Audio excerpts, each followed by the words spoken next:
My name is Greg Nilgis, and this video segment series will be in support of Week 4 assignment for Sonoran Desert Institute's FTE 211 Advanced Armorers course. Today's date is 6 March 2024. First thing we'll do is make sure this firearm is safe, magazine feed source removed, and doing a visual and physical inspection of the chamber. We have a safe firearm. And there is no ammunition within my work area, and there will not be in any segment of the following video segments. The first part of the video we're going to do is we're going to polish the feed ramp on the frame and the feed ramp on the barrel. And the reason we would do this, these look pretty good, frankly, but the reason we would do this is to improve reliability in the event the feed ramps are rough or have any nicks in them. In so doing, the tip of the bullet will slide smoother over the feed ramps and into the chamber procedure. The critical dimensions we have to be concerned with are basically to maintain the geometry of the feed ramps. The same angle that they are now is what we would want to maintain throughout the polishing procedure, and also to not remove any material or metal. So that's pretty much it for this intro. Here's a before shot of the feed ramp on the frame before we polish it. And I don't think I'm going to use the 600 or 800 grit sandpaper because it looks so good and I don't want to remove any material that I don't have to. So after we polish it, we'll take a look and see then. And the before shot of the feed ramp on the barrel. Looks like it's got a little Duracoat on it, or Cerakote rather, probably. But other than that, it looks really smooth, and just like the frame feed ramp, I don't believe I'm going to use the sandpaper on it. I'm just going to try to polish it and see how it comes out, and if it doesn't come out well, then we'll use sandpaper and start over. It looks like the chamber's a little dirty too. Okay, this is the after. We have polished it with the flits. Again, I did not use the sandpaper and dowel prior to because I didn't think it needed it because it really is very smooth. But the procedure, had I done that before polishing with the flits, I would have taken the dowel, wrapped a piece of sandpaper around it, starting with 600 and working the surface and then going to the 800. And that's just so I can document the procedure and how to do it. Although again, I did not do the sandpaper. So the feed ramp on the slide looks pretty good. And here's the feed ramp on the barrel. Let's see if I can get it to focus. It also looks very good. My references for this was the week 4 lecture for STI FTE 211 and the Sonoran Desert's Sonoran Scholastic 1911 ramp polishing article by Frank Vigil. In part 2 of this week's assignment, we're going to talk about the proper method to clean a firearm. And we're going to use the 1911 platform as that example. And typically when you're cleaning, obviously there's no ammunition in the work area. Typically when you're cleaning a firearm, you wouldn't do a detailed disassembly such as you see here, but this was already disassembled, so I'm leaving it this way for the purpose of the instruction. We'll discuss the firearm as if it was only field stripped. So in that case, we'd be dealing with the slide, the barrel, the recoil spring, and associated components in the frame, the assembled frame. So the first thing we're going to do in cleaning is we're going to take the barrel and we're going to take a cleaning rod. I like to use a slotted tip for this purpose, but I don't have one here in front of me. And I would put a cleaning patch in that slotted tip and put some cleaning solvent. I like Hoppy's number 9, as probably most people do. And I'd soak that cleaning patch pretty well in Hoppy's number 9. I would run it in and out of, I'm sorry, I got the wrong component, in and out of the barrel from the breech face. And I like to go like that just to get that barrel nice and soaked so the solvents can work while we're doing the remainder of the cleaning. And I'd set that aside for now. At that point, you can start cleaning the rest of the firearm. And again, using Hoppy's number 9 is what I like to use. I take a patch or a Q-tip or a pipe cleaner, or even soak the brush in, and I'll usually have a container that I'll pour some Hoppy's in, so I'm not using it right out of the bottle and contaminating the bottle. But say you're using a brush, you get some hoppies on that and take some of your components and just kind of coat those and let them set. And I like to do each one of the components that way. Again, using a Q-tip, whatever the case may be, a wet patch, including the spring, wipe that down. I like to use a wet patch with spring and just kind of get it worked in there and then twist it throughout that so the whole spring gets nice and soaked. And then you're going to do the same thing with your frame rails. You're going to use a brush here to get some cleaning solvent on those frame rails or slide rails. Any other surfaces here, the breech face, definitely the breech face, the slide rails. And I'm saying slide when I said frame. Apologies. Like I said, I have a cold and I think it's great. The frame rails, inside the mag well, any area you see, you're getting some cleaning solvent in there, letting that work a little bit. And once you've got that worked, let it set for a few minutes, and then you can work any debris with your nylon brush or your bronze brush or whatever you might be using. Don't use a steel brush because you don't want to mar your finish. And you're going to work any crud off of there. Take a clean patch and wipe it down real good. Set that part aside. Move on to the next part. Same thing. Move on to the next part. Here you're going to take a clean patch again and just kind of work through the spring. And you're going to go through all your parts like that. Of key areas here, you're going to try to work these slide and frame rails really well with the brush and get as much debris as you can out. And you might want to take either a patch, kind of fold it up and run it through the rail, or that pipe cleaner, which works really well. And you can even put a fold patch over a pipe cleaner and run it through the rail as well. You want those rails nice and clean. And while you're doing the cleaning, you also want to do some inspection of the firearm. You're looking for anything that doesn't look right. On the rails, you're looking for any gouges or galling. That's a key to that something's wrong and you're going to want to investigate. You're looking for your breech face on your slide to make sure that it's not damaged in any way. So this is a great time to do a general inspection.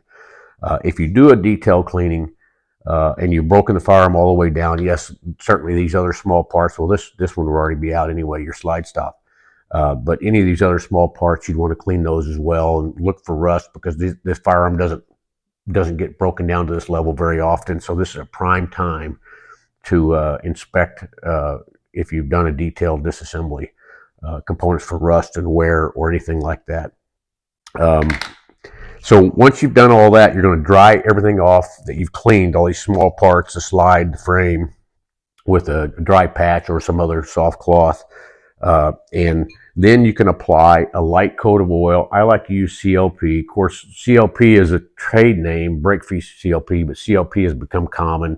It means cleaner, lubricant, and protectant. All oils are not protectants. A lot of oils are only lubricants, and some oils aren't cleaners either. That's why I like break-free. It was good enough for the military. It's good enough for me as far as I'm concerned. There's other good ones out there. But put a very light coat of that. Put some on a patch, a light coat on a patch, and coat all your parts with a light coat only. You don't want a lot of heavy oil on there for reassembly. Now that you've got that done, you can go back to your barrel. And with your barrel, you've had that hoppy soaking in there. Now you can take your cleaning rod with your brass brush or bronze brush and run that in there from the breech to the muzzle end is the way you should be running, so you're not getting any debris up in the chamber that you don't have to. It's not that critical, in my opinion, because you're going to clean the chamber afterwards anyway. Once you've worked that really well, you're going to take a clean patch and you're going to run it through the barrel until that patch comes out clean. And then once you've done that, you want to clean your chamber and with another clean patch. Once you've done that, now you can take a clean patch with a light coat of CLP on it, and very light coat, and coat the chamber walls very lightly and the barrel very lightly, protecting it. And of course, you're going to make sure you cleaned your lugs on your barrel and the exterior barrel and put a very light coat of oil on those. Any bearing surfaces, you want to make sure you have a light coat of oil on there. And with that done, you're going to do a reassembly, and that pretty much concludes a basic process of cleaning any firearm, in this case a 1911. You may want to give some attention to your magazine. They tend to get dust inside, a pocket land inside or whatever. I don't know how, because it's in the gun, but it happens. So you want to clean those out as much as possible. And last, I'm to address how this differs from how the course lecture differs from what I've done in the past. And I will say that it doesn't really. They speak to a sonic cleaner. I don't own one of those, and don't see the need personally for my level of cleaning to own a sonic cleaner. But otherwise, everything's pretty much the same.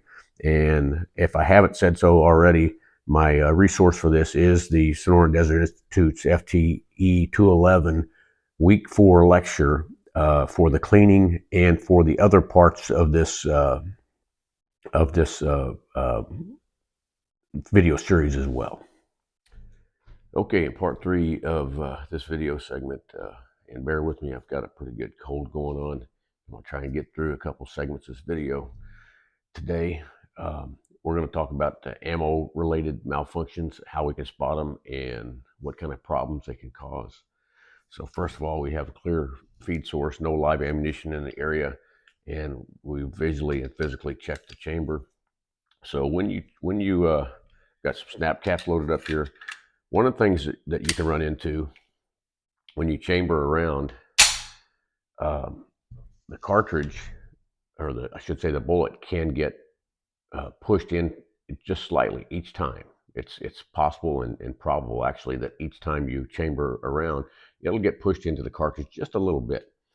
And the problem lies with carry guns. When you carry your personal defense weapon and you take it apart to clean it or whatever, you eject the spent case and then you load it. Now, keep in mind, it's probably, when we chambered it, it probably got pushed in just a little bit. Now, when I go to load it back up, most time people are going to put that back on top, and then they're going to chamber it again, and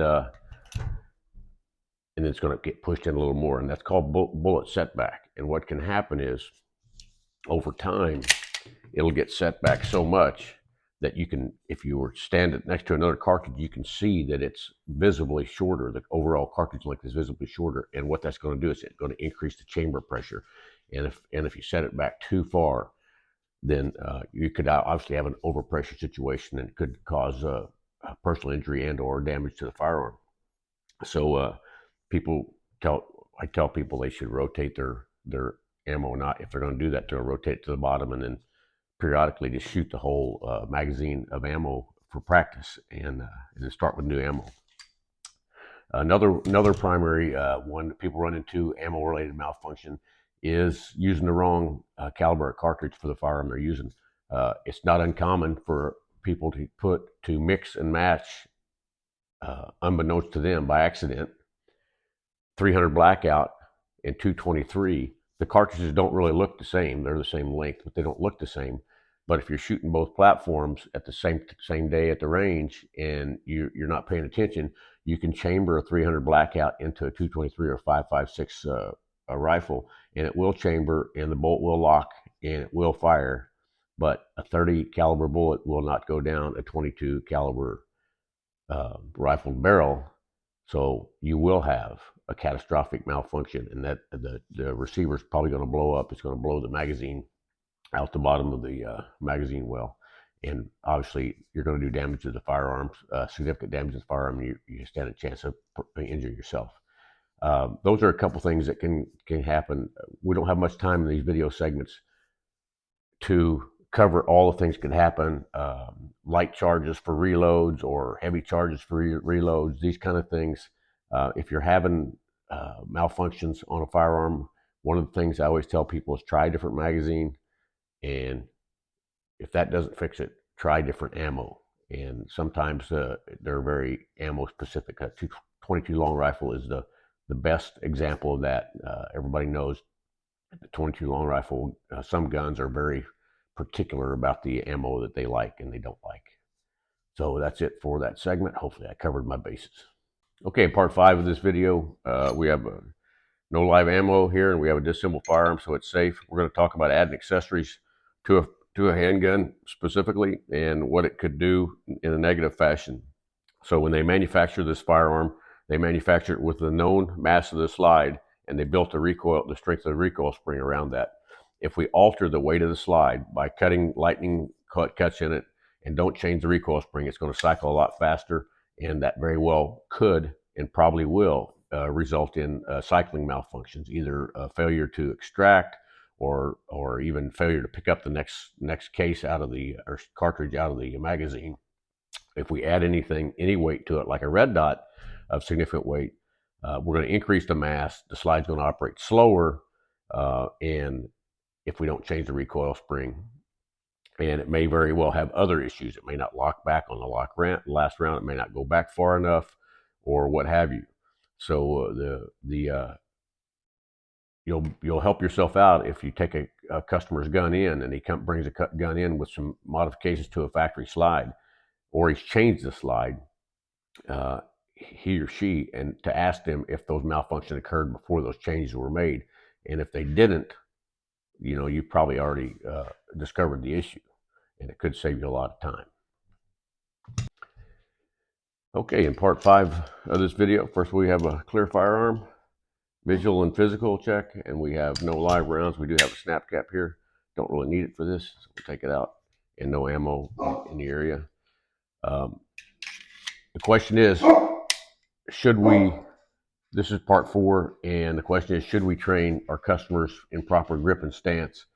And I'm going to say not necessarily, but on a case by case. So as general gunsmiths, we're not really part of gunsmith. He isn't necessarily training customers how to shoot and that kind of thing. However, if you do have, the caveat is if you have a customer that comes in and purchases, or not purchases, but has problems with the gun, and he's claiming it jams on him, it's probably going to be a failure to feed or that kind of thing, failure to extract, who knows. But it's possible that it could be induced by not properly firmly gripping the firearm, or gripping it wrong on the non-shooting hand and interfering with the slide lock or even the safety.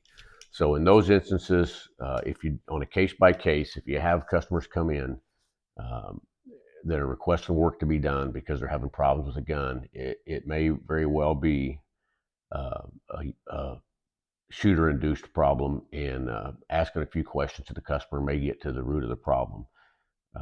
But that's about the only time I think a gunsmith really needs to be involved in training customers how to shoot their gun.